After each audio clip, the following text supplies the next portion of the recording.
Welcome in, everyone, to another episode of the Bastards of Boston Baseball.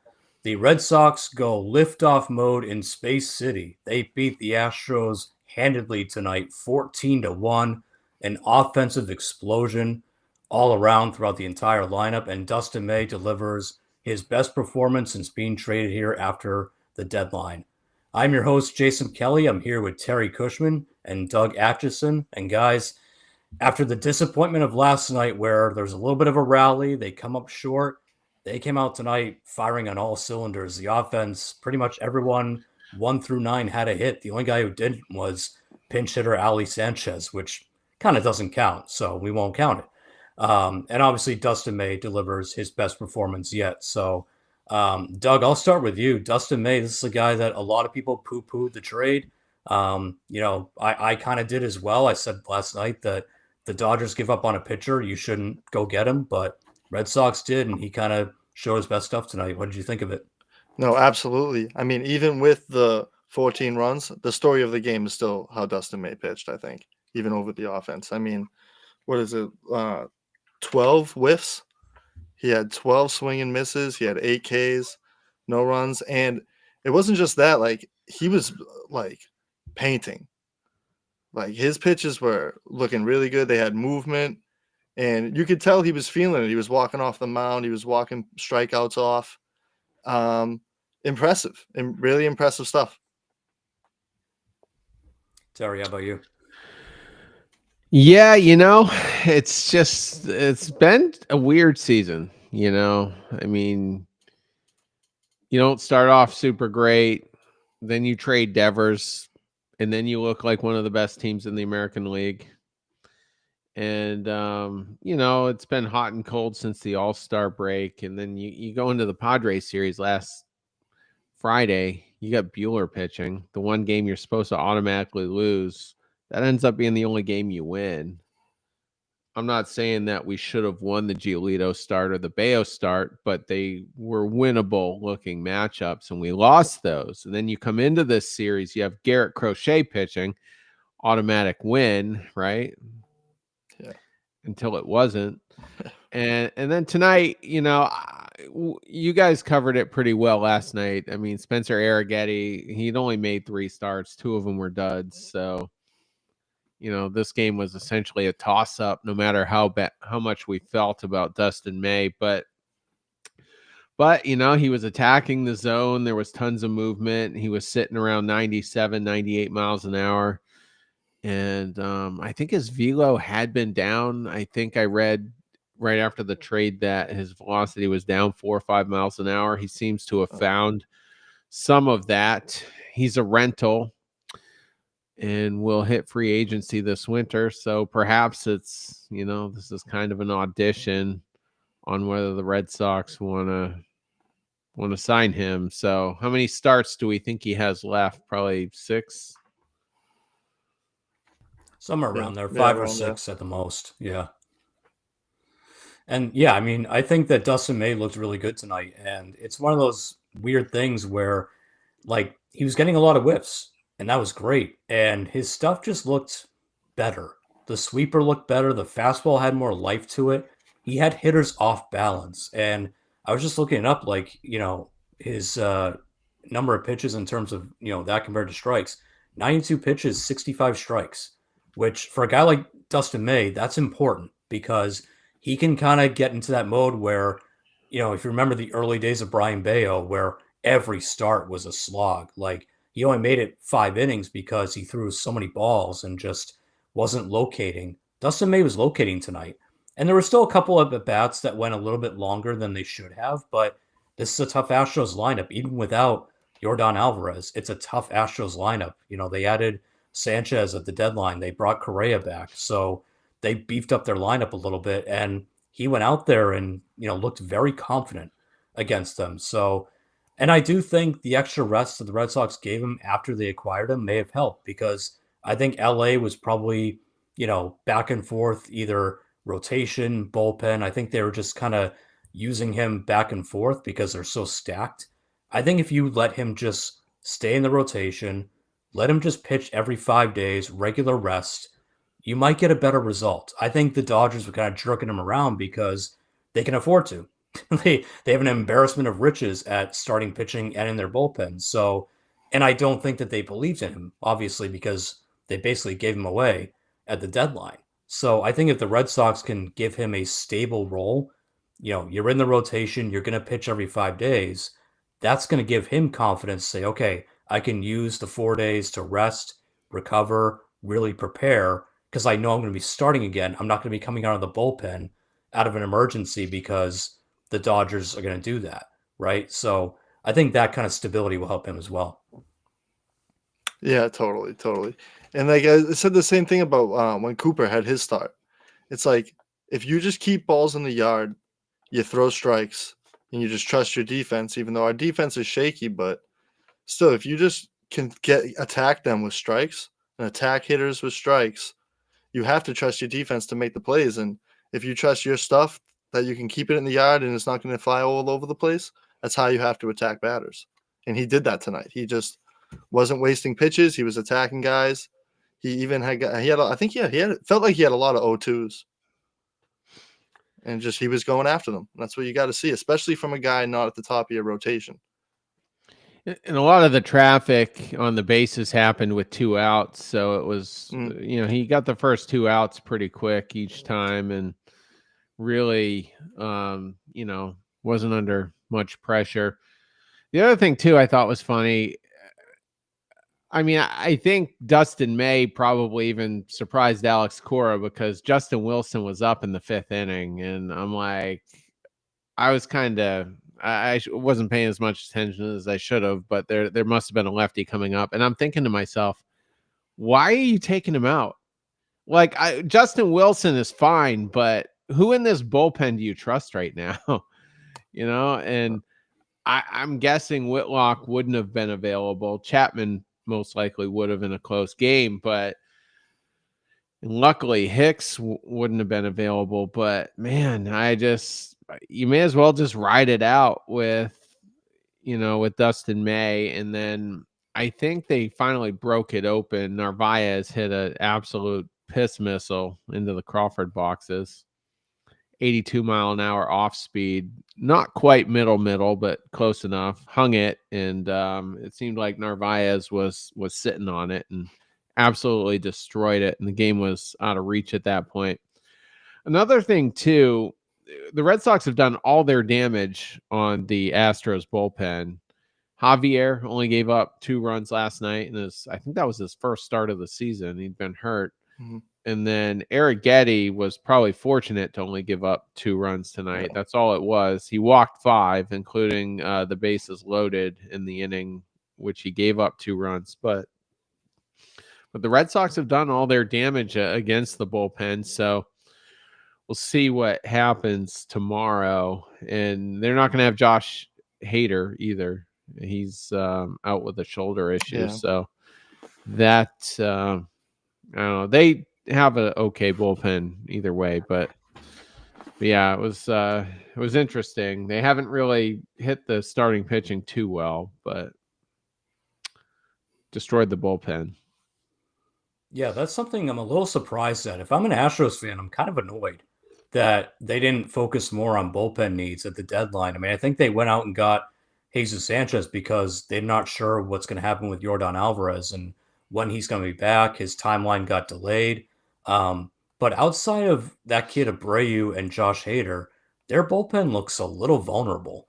Like, it's not terrible, like you said. It's still pretty decent, but I think you saw it tonight. Like, their worst pitcher in their rotation actually pitched pretty well against a good Red Sox lineup. And then the bullpen came and it just went, completely backwards. So interesting for Houston that they didn't focus more on bullpen, and I feel like in years past when they were really focused on getting back to the World Series, they did that. I mean, they always had an aggressive bullpen move at the deadline. This year, they just, for whatever reason, didn't. So, and good on the Red Sox taking advantage of it. I'm glad that they let May go as long as they felt comfortable with. I think 95 pitches is pretty good for a guy that they're still kind of stretching out. And then you bring in Justin Wilson and this new kid, Giovanni Moran. He ran into a little bit of trouble there at the end, but when you've got a 14-run cushion, let the kids sort it out, right? I mean, it's not the arsonist Jordan Hicks out there, so you're probably still safe. But in terms of the offense, that was the big story as well. Dustin May was probably, I think, the highlight, but this offense just crushing that Astros bullpen, and guys like Narvaez really delivering, Roman Anthony having another stellar game himself. Masataka Yoshida should have had a home run if it was basically any other ballpark on that sac fly. So the offense looked good, and we talked about this a little bit last night. Like, yes, they're a streaky offense, but these are nights where you look at this team and you go, they can beat anybody. And this is why we're saying just get in. Hold on to that wild card spot and just get in, because if you have, nights like this, games like this, you can make a run. So I thought the offense kind of putting up those big numbers was a big sign of like, that's the NL West division leader right there. That's, going to be a team that might make it to the ALCS, and you just buried them with your offense. So as much as May was impressive, I thought the offensive output as well was equally impressive. Yeah, no, watching them rake tonight was sick. It really was. I mean, it was fun. We hit 3 home runs. I mean, if Roman Anthony really, it's 2 games in a row now. If he really puts together his power, I mean, he's one of the best outfielders in the league already at 21 years old, it feels like. And I feel like when he's up, I trust him more than anyone except Bregman in the lineup. And he's doing all this at 21. I mean, sky's the limit for this kid, honestly. I think if he stays hot, if he finds his power right now going into the last 2 months of the season, I mean, it's really what we need. What we really need is more home runs, and that could really lift us. The interesting thing about Anthony is I don't think he's ever hit lower than 4th in the lineup. He came in right into it, hitting 3rd and 4th, and Alex Cora, a couple weeks ago said he's my leadoff guy for the rest of the year. And Jarren Duran, I mean, he's been quiet the last couple games or so, but when Rafaela was on a tear and fizzled, it was really Duran that stepped up and was the spark plug. I mean, he was hitting in the last 30 games. I think he was hitting a little over 300 with an on base close to 4. The power hasn't been there, and I thought this could be a year where we would see a power uptick for Duran, but I mean, he's kind of come on as of late, and taking him out of the leadoff spot and putting Anthony there hasn't really messed with Duran at all. I love Roman in the leadoff spot. I think it's perfect. I mean, I feel like he starts every game with a walk, and then he can steal bag like he showed tonight. I think it's a really good spot for him. I agree. Yeah, it seems like Anthony's approach is kind of what we were told Tristan Casas' approach was. Like, he commands the strike zone, he's going to draw a lot of walks. And the reason I say what we were told is because I think Tristan Casas still swings for the fences way too much. Like, Roman Anthony has much more discretion with the strike zone. Now, does he still chase every now and then? Of course. He's 21 years old. He's going up against, really good MLB quality relievers. So that's going to happen. For the most part, like, I agree with you guys. I feel really good with him at the plate, and I do like him in that leadoff spot. I think it was too much for Duran. I think Duran needed a little bit of a break from being the leadoff guy every single game, both against righties and lefties, especially when he was slumping. Because, look, he's a late bloomer. He's obviously a very good player, but he is a guy that gets in his own head, and he gets very hard on himself. So when he's slumping and he's still in that leadoff spot, the pressure's got to feel like a ton of bricks on his shoulders. So I like that Cora kind of made that decision of, look, Roman is, he's poised, he's collected at the plate, he's going to take his walks. Let's put him in the leadoff and let's see what he does. And it's been a huge change for this lineup. So I hope he keeps him there. I think it's the best spot for Roman right now, and I'm glad the power is starting to show up, because when Roman first came up, there was a lot of those loud outs, right? Yeah, he lined out, but he hit it 103 miles an hour. And to his credit, Tristan Casas went through a similar thing before he got hurt. When he was hitting 180 and everyone was getting frustrated, it's like, well, look at the exit velocity on the hits. Like, they are being hit hard. It's frustrating that they're outs, but he's clearly making the contact. So I just thought it was funny that like the power's starting to come, because that was a criticism of Boston local media saying, well, man, he took that extension pretty early. Like, is he worried he's never going to hit for power? He only has 2 home runs. Now he's doubled that in, 2 games. So I'm glad it's finally starting to come, because it's like a guy who hits the ball that hard is going to hit for power. You just have to be, I don't know, a little patient, which is hard for people in Boston. I get that. being from here, I totally get that. Yeah. But yeah, it's good to see him finally, hitting the ball over the fence too.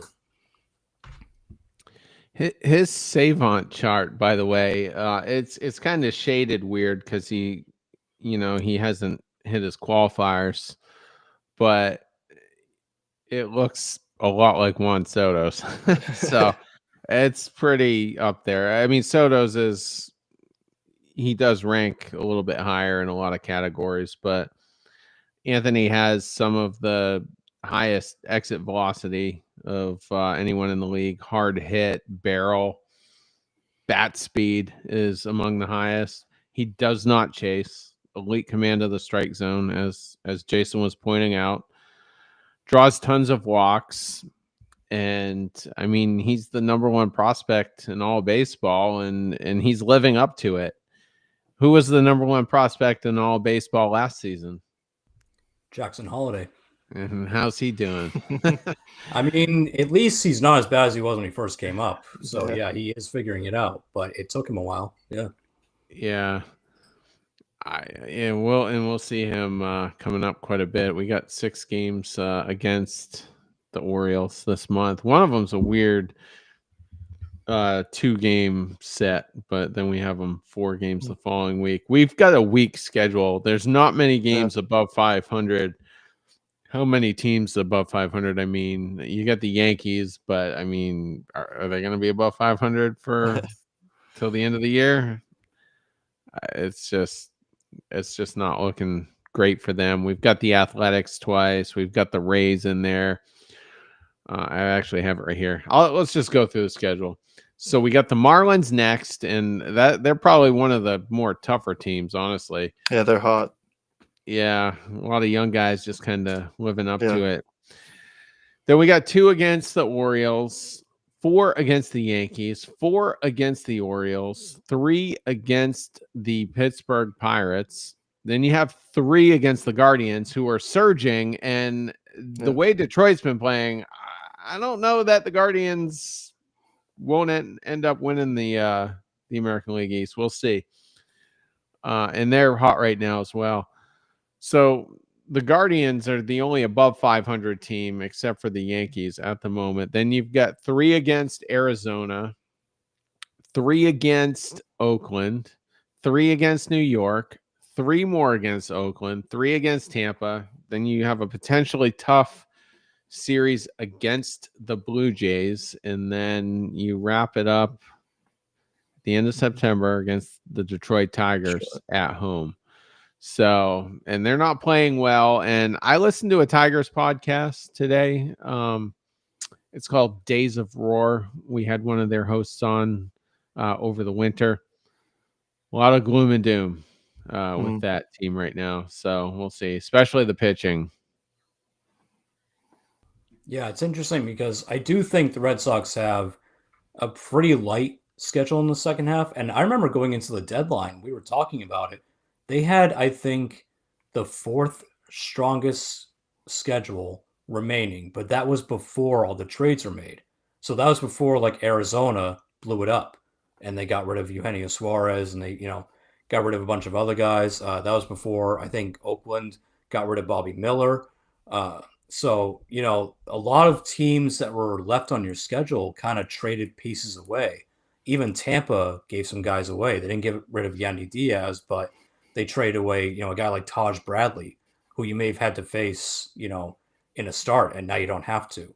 So their schedule got a little bit lighter because of the trade deadline. and because of the Yankees just going in a tailspin at the moment. Um, and with this Marlins series coming up, you are lucking out because your pitching matchups are basically it's none of their really good guys. It's Alcantara, Quantrill, and Jansen Junk.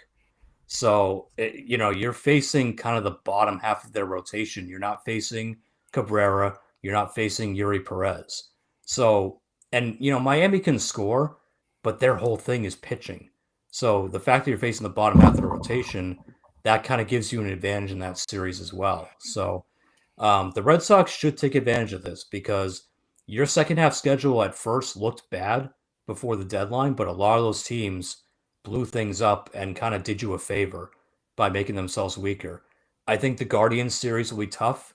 Even though they sold, they're somehow now going on a massive winning streak. So they'll be tough. Toronto will obviously be tough. Tampa Bay, even though they didn't really buy, they're always going to play you hard. So there's a couple of tough ones mixed in there, but this is all the makings. Like it's the Red Sox wild card to lose at this point. I know we all want the division, but if Toronto just keeps playing good baseball and just staying hot, it's gonna be hard to catch them. That first wild card spot is yours for the taking.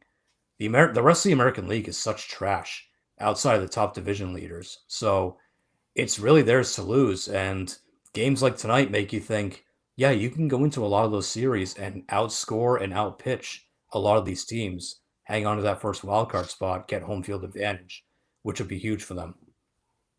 100%. I mean, I think the division's still in play with a big game with Toronto at the end of the season.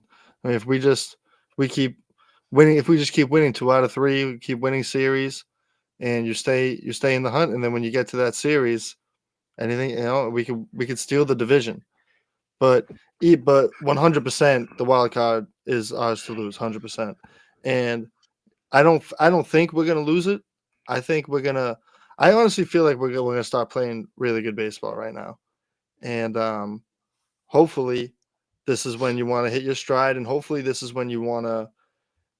Because I don't think the lineup we've been seeing is going to be the playoff lineup, and hopefully, I would like to start seeing the playoff lineup and seeing it get to play a little bit more before they just jump into it. Because I can't really take Toro at first much longer. I think you're gonna. I mean, I think Chris did a good job pointing out last night. They're gonna keep first Campbell. baseman there. Campbell, yes. They're gonna keep him, I think, down in Worcester. Yeah, I would like to see him up, but I think you're right. Yeah, I mean, it preserves the trade value. And not that he will, or I even want him to be traded, but at least it preserves that. And I think Alex Cora and Craig Breslow, they love their platoons. They like to mix and match. It's their favorite thing. It makes them feel smart. And I mean, you mentioned the defense. I mean, Toro really is the only bad defender in the infield. Yeah. I mean, Bregman, Story, and Rafaela are pretty good. And he had Toro boot one earlier. And, and he'll sneak in a low leverage home run when we're either way behind or way ahead. And I hit one last night, and I mean, it seemed meaningless at the time, but we did come back to within one. But I don't know. I just don't know. I mean, what is the postseason lineup? I think it's exactly what we have. I mean, you're still going to get Duran and Anthony out there just about every day, and Abreu against righties a lot. I think this is it. You think Moss is the DH in the playoffs? Well, I mean, it has to be an internal guy. So, I mean, who's it going to be internally? I mean, I would like to see it just be Duran and play Rafael in center field. Play Willier, play Romy. Who plays second? Romy. Oh, Romy. All right. I mean, I feel like that's probably our best lineup, unless you take Toro out of first, and then maybe it's something different. I just put Romy at DH then, honestly. Yeah, I think the biggest issue is that Marcelo Meyer, I think, is done for the year. I don't think they want to officially announce it yet, but it feels like they've been very hush hush about that injury, but his wrist is in a full brace. I mean, it feels like if he even starts swinging again, it won't be until late September. And by that point, he might be too rusty. And if they're in a playoff series, they won't want to add him to the playoff roster if he's not ready to go. So I kind of agree with Terry. I think this is the lineup you're going to see. I think it's going to be more Rafael at second, Duran out in center, and Yoshida being your DH. Because I think Yoshida is starting to slowly show you something, at least, with the bat. Like, again, he had that big hit tonight where in Fenway that would have been a home run. He hit it out to the track in Houston. He just happened to hit it to the, deepest part of the ballpark there. Yeah, he's still going to have his rollovers to second, which is frustrating. But I think they are pretty much set that, like, this is what we got going forward. I mean, you're stuck with Abraham Toro. You have no other option at first base. They didn't go out and trade for someone, which they should have, but they didn't. And you have no options in AAA. You traded away Blaze Jordan. You have nobody. So, and Tristan Casas is not coming back this year. So you're stuck with Abraham Toro. And yeah, he's a frustrating player. He'll make a really bad play and he'll be bad at the plate, and then he'll make a really good one like the double play tonight, where he snared that ball, tagged the bag, and made a good throw to second base. Now, credit to Trevor Story for keeping the tag on so that they could get the out. But That was a nice play. Yeah, it was. Yeah, it was a Yeah. nice play. And Yeah. look, that's who Toro is. He's a 4A player. 4A players will frustrate you at times, and then they'll have those games where you go, "Wow, thank God this guy's on the roster with all the injuries we have." So I think you're kind of stuck with them. I think this is your playoff roster. It's going to be the Toro Romy platoon at first base. It's going to be a lot of Rafaela at second, Duran in center, Anthony in left, and Yoshida as your DH. And is that perfect? Obviously not. If Marcelo Meyer was healthy, it would be different. If Tristan Casas was healthy, it'd be different. But I think this is what you're kind of stuck with. It's not the worst, but it does kind of make you go, yeah, like they're gonna make the playoffs. They should be a wild card team, but how far can they really go if that's their lineup going up against the real iron of the American League when it comes to, whoever that's gonna be, right? Toronto at some point, Cleveland if they stay super hot. Like, how do you feel about that? We don't know yet. I think 70 years from now, when Meyer is probably no longer alive, he'll be almost 100. We'll be long gone. His headstone's going to say "done for the season," and that's what it's going to be. And just imagine. I mean, he's looking at Roman Anthony's paycheck, 130 million. I don't know. It's probably structured weird, and Christian Campbell's getting paid, and Meyer's going to be making what, 750 whatever next year, 750,000. Like, this guy's got to get tougher. I mean, if you can't stay healthy at age 20, 21, and 22, I mean, what's his career going to be? Yeah. Totally. I mean, he was hurt, and it's the same injury too. Right. So you're seeing a recurring injury already at this age. It's not ideal. It's not what you want to see out of a young star, a young potential star. Yeah, He should. Oh, go ahead. Oh, sorry. Yeah, no, because I see people in the chat saying, like, just being so sick of Abraham Toro, just call up whoever it is in the minors. Do we have any sort of lefty power first baseman or anyone good defensively? Yes. Honestly, guys. Well, you got Grissom. I don't know about the defense. You're looking at Vaughn Grissom, and that's not a good option. At least not defensively. He has been better with the bat down in Worcester, so maybe, but no, guy, I'm telling you, their first base depth is shot. They just don't have it, and they don't have it at third base either. They've got a bunch of young kids there, sure, but no one that you could call up right now and say they'll be better than Abraham Toro. As crazy as that sounds, that's how weak they are at the corner infield position. They have a ton of shortstops. They have a ton of outfielders. They have nothing at the corners going forward. So again, I think you're stuck with Toro. Maybe Vaughn Grissom, if they feel really brave, maybe he's a September call up and they try him out. But I don't feel good about that defensively. Maybe offensively it gives you something, but defensively, I don't think so. I get like what you guys point on Campbell, that they don't want to ruin his trade value. I get that from a management standpoint, but from a fan, I hate that. Right? Because I feel like I would like his bat in the lineup. I would, and I think he could really help us. I think his bat could really help us in the lineup, and to hear they don't want to ruin his value, from a fan perspective, that sucks. I don't really get into the driveline stuff that much, but apparently he was the poster child for it within the Red Sox organization.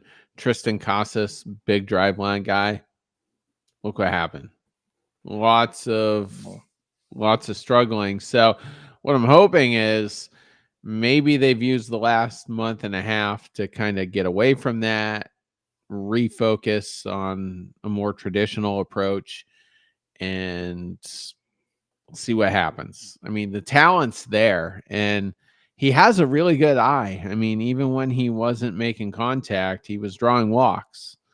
So it's not like he's lost at the plate, but I would bring him up, just for the record. I would do it. I just don't have the confidence that they will. Right, and then at the end of the day, I really think the pitching is what's going to make or break us. I mean, you need a good start from Buehler tomorrow. He's up against Hunter Brown, so that's tough. Even if he does have a good one, it's hard to. But you'll have all your arms. Whitlock will be available. Chapman has been available. I'd love to see Bernardino back up. I mean, the dude had, I don't know, 8 or 9 scoreless outings in a row when he was sent down. So he's doing it down there too. Is he? Okay. Yeah. They might have to wait 15 days, so that's probably part of it. But unless an injury happens, then they can call him up. But so it's just, I'm skeptical with the pitching. And Crochet, I mean, I'm not pessimistic, but I mean, this is a huge load for him. He's literally never pitched this much. So we're kind of in uncharted waters there. I think Bayo will continue to be solid. I still think Giolito will be solid. I don't know if he'll be, Cy Young 2.0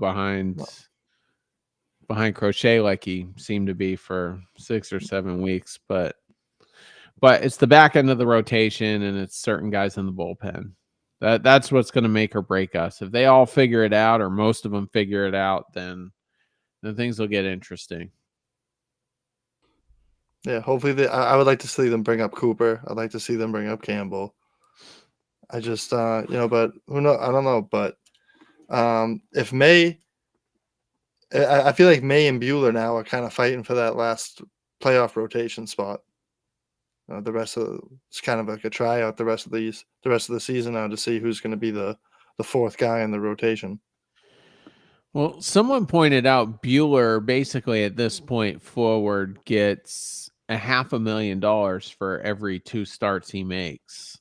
So that's, I don't know, what's that? I'm bad at math. I guess that's only $1.5 million for the remainder of the season, roughly, if he makes 6 starts. But I don't know. Maybe do you have to stop Buehler in the playoffs just because of his track record? I think you just have to ride the hot hand. I mean, if he closes it out pretty good, then yeah. But also, you only need 4 starters, right? So, yeah, I think that's why if Dustin May can emerge here, that's what makes that number 4 spot so important, because in the playoffs you can roll Crochet, Bayo, Giolito, and you can feel pretty good about that. At most, you might need a 4th guy. That's what those 2 should be competing for. That's what Walker Buehler should be competing for, because he bet on himself with the 1-year deal. So if he loses that number 4 spot, he doesn't pitch in the playoffs at all, and this is what other teams see from him in terms of what he did in the regular season, he's not going to get anything. I mean, he'll get like if anything, a spring training invite from teams, a minor league deal or, a very small money major league deal.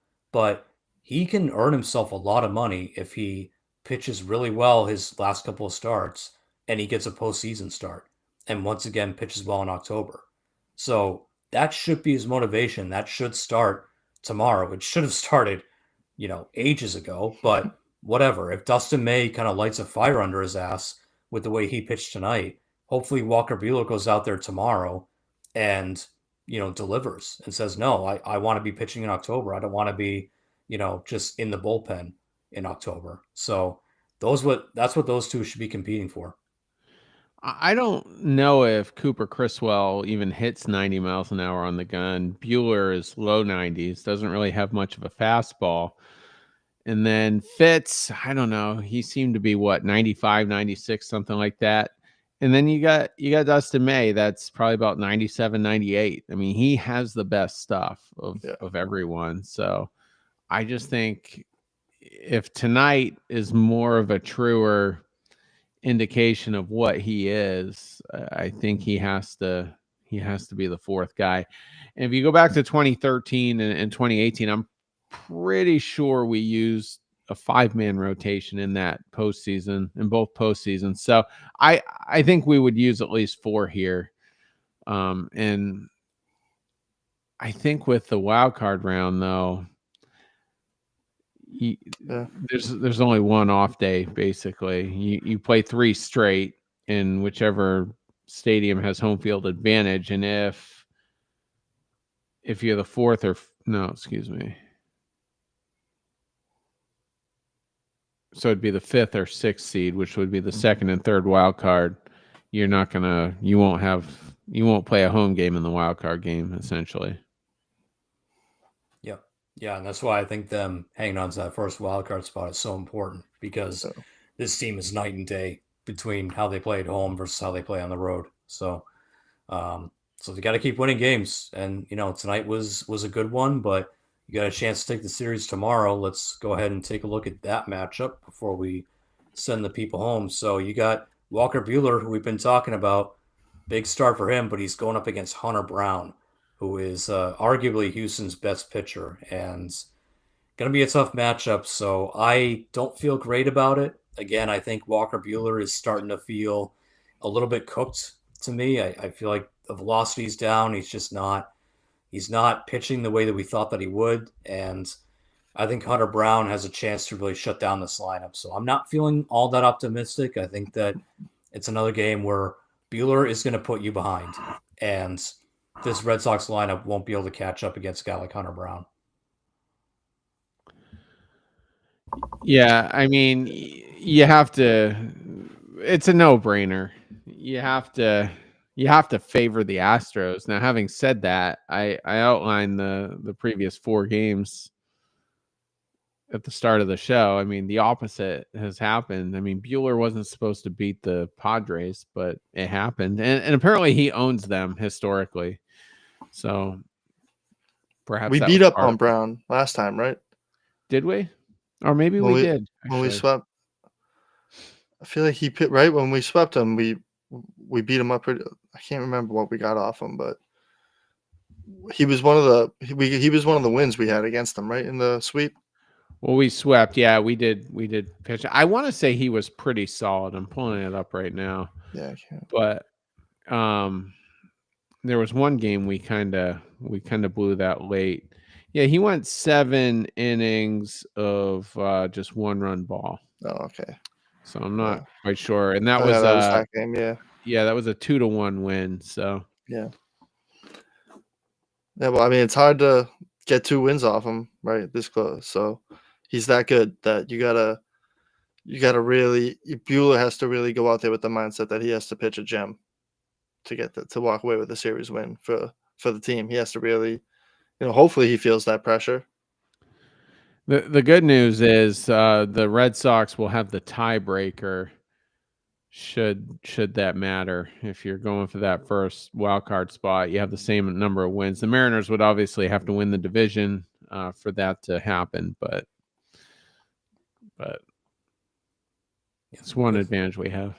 Could Yeah. still happen. Yeah, Seattle's been red hot ever since the deadline, so I wouldn't rule that out. And yeah, like you guys said, I mean, Hunter Brown pitched well in that game, but we got it late, and it was extra innings. We got to their bullpen again, so maybe that's the formula. Like you said, if Bueller can just keep us in it and just not, puke on his cleats, and maybe give a quality start, 6 innings, only 3 runs or less. Maybe that's the formula. Get it to their bullpen, beat them late. So I think that's what you got to hope for. But yeah, hopefully they can take a game tomorrow, go into that Miami series with a little bit of momentum. But we'll see. Walker Bueller is a bit of a toss-up. So we'll be on the edge of our seats for sure. But with that, we will wrap up this episode. We'll be back with you guys tomorrow night after that Walker Bueller start, breaking down everything that happened. Hopefully it's a good result, but we'll see. So everyone have a good rest of your Tuesday night. We'll see you tomorrow.